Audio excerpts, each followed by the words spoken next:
好，2024年7月的最后一天，7月31号，我们今天来到烟雨蒙蒙的西温，啊，西温是富豪的聚集区，这是大地哈，大宝。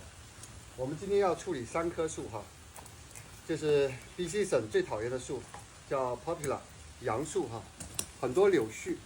你看我身后这棵大树呢，这种杨树呢比较脆，它容易断裂，然后砸到下面的玻璃房和屋顶啊。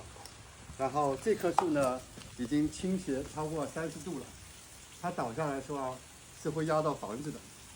对，然后包括身后那棵树哈，对，所以这3棵杨树呢，今天我们要把它安全的处理掉。Action。